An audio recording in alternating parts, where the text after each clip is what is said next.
Vardhan, and I will be discussing about RLC applications, in which I will be covering about the resonance topic for my ELP project, and I will be majorly focusing upon one instrument known as radio tuner and how it works actually.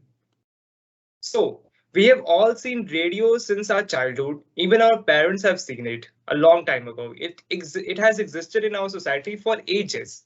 But how it actually works, what are the circuits involved in it, we are going to deep dive in it. So, the basic introduction. It works on the basic principle of resonance, which is observed in the RLC circuits. As you can see there are two types of circuit, RLC and series and RLC parallel. So these both are used in certain components in the radio circuits. Now, why are we using this RLC circuits?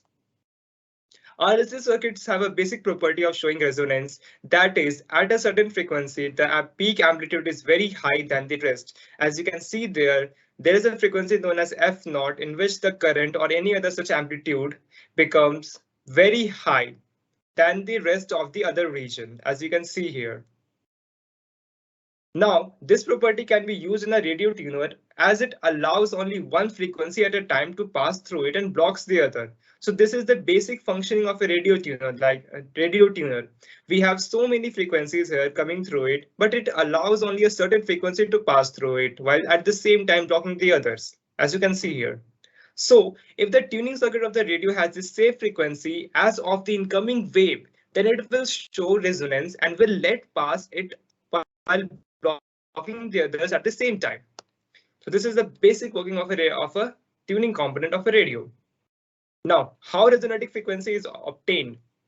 We all have seen this giant rotating button somewhere in all of our radios, but what it actually does and why does that work? Basically, what it does is that while changing this, we tune our frequency to the frequency we want to listen.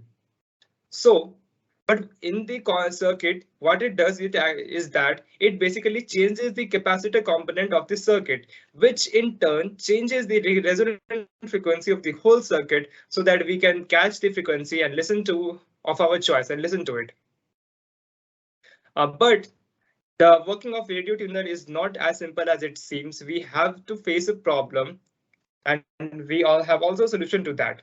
The problem is that during resonance, apart from catching the IMAX signal, the signals within the F1 and F2 can also be caught with 0.707 times the IMAX amplitude as the minimum amplitude.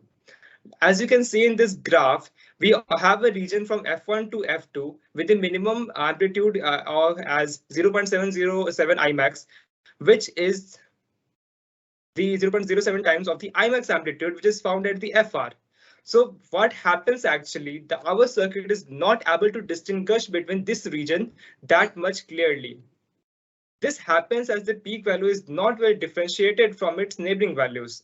So what we do actually is to pass this whole signal through a band pass filter. It performs basically two functions. The first one is that it allows only a certain range of frequencies to pass through it, and that region is known as bandwidth. It consists of a low frequency and a high frequency. So all of the signals in this region actually pass through that.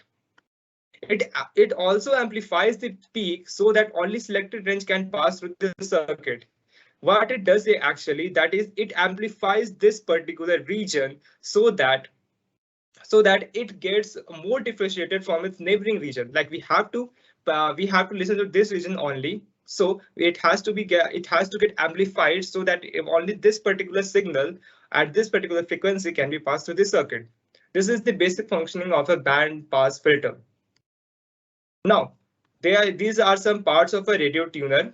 Like this is how it works actually. First of all, we need an antenna for sending us the signal.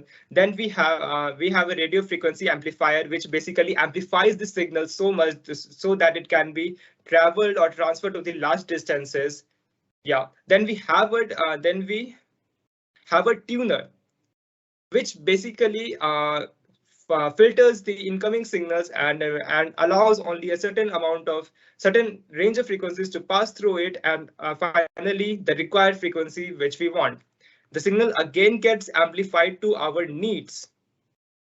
And finally, it passes through a detector and gets converted to the required transmissible form, that is the digital one. Now, the conclusion of this whole project is that the RLC circuits can also be used for the tuning process of an oscillator circuit, radio receiver, and television sets. They find so many applications. Series RLC circuits does the signal processing and communication system, while resonant LC circuit does the voltage magnification. So not only that, they have application in a lot of fields. This whole project was just a small fraction of what they actually do in our modern world. So thank you so much.